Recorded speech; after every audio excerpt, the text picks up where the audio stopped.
Hi, I'm doing week 4, module 3 right now. I'm going to do this on agenda setting theory, and I'm going to talk a little bit about, I guess, politics, and the video I chose has a little bit to do with politics. Basically, the video was basically just the basics of agenda setting theory and a little bit of how they present things, like words they use when they're presenting a topic they don't like, words they use when they're presenting a topic they do like, the way and form they kind of make certain topics appear to the public, how things kind of come out, things reporters are trained to do to kind of put a idea in the media's or in the audience's head.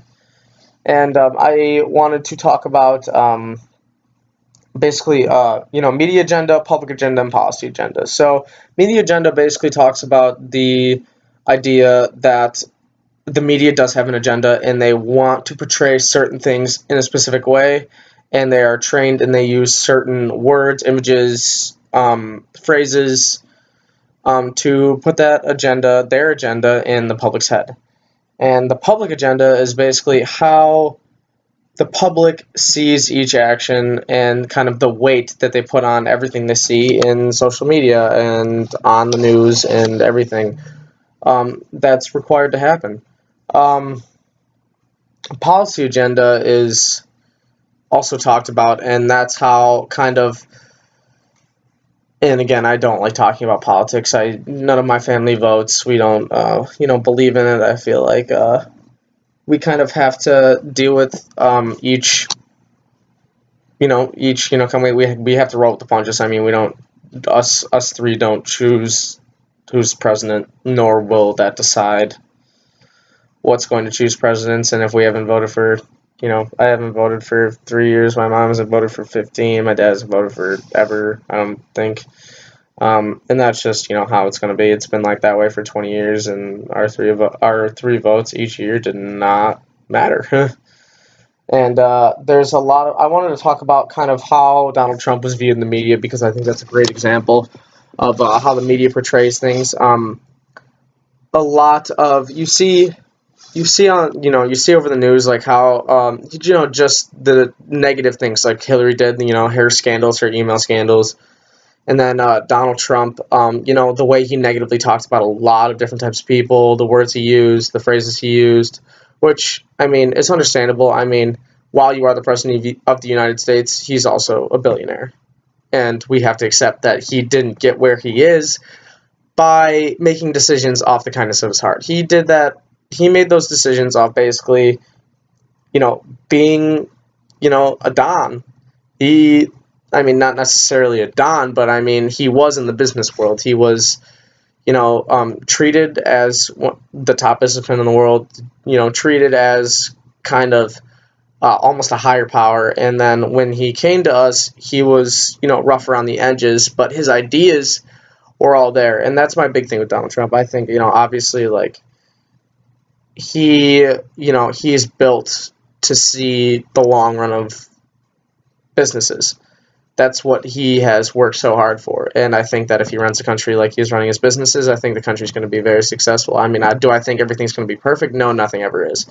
But I think that the social media, that social media and the news has represented a lot of the things he said, such as if you see interviews with people, they all have all of the, kind of Trump haters, or some of them that, I mean, obviously some have very good arguments, but some are very, very, very, very media-based, have very, very, very media-based knowledge instead of real things, and they take these things that they see online or whatever, and they think they know a ton of information about it, but the fact is that the media is portraying something in a way for people to see it negatively.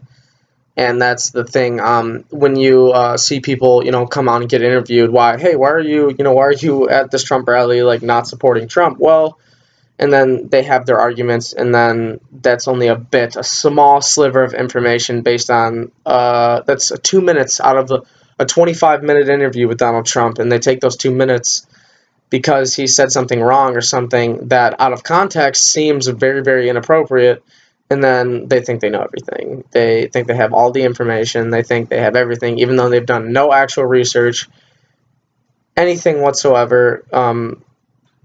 And obviously, they take bits and pieces of either a scholarly article or an article that has the same agenda that the media is trying to portray, and that influences a lot of people in that way. So I think this theory is extremely important to the way society is run today. And again, my video pretty much just covers the basics of the agenda setting theory. The basics of how media affects people in general, how they do it, so the words they use, phrases, pictures, everything like that, and then they leave things out that are not necessarily going to affect their argument or help their argument. So they pick and choose every piece of information that is put into an article, and and sometimes they put in true things that will disband their argument, but at the same time, there's another truth that is way more relevant to people today, and people don't see that, so therefore it doesn't exist. And that's kind of what the agenda setting theory is basically the media portrays what is true in this world. That's all media, like World Star. All you see on World Star is people doing dumb things, and that's very relevant to a lot of kids. I mean, for some reason, we like watching people be idiots because 90% of the United States is not stupid. While they're misinformed, they're not stupid. They can figure things out for their own. So when we see things like that, we enjoy them. And then as we keep watching those videos, we keep thinking that, wow, the world's getting dumber and dumber and dumber. And it's not 100% true. There's just a few people that, there's 7 videos a day taken of fights, and all 7 of those are put on World Star, which is one of the biggest social media out there right now, then yeah, we're going to think the entire country is just fighting, no matter where it was. Whether it was all in one area, in one place in the country, in one city, that is completely irrelevant to the economy, whatever it is, it's not always true. There's a lot of pieces of information missing, and I feel as one of social media and the news's biggest assets is that they can choose what information they put in. They're not all for the people. They're all for making money, and then they help the people in a way they want so that they can make more money. Or one person that decides what information goes on, the ultimate decider on what they decide goes on the news, that he has an agenda, and therefore he's trying to make the entire country have that same agenda and that same outlook.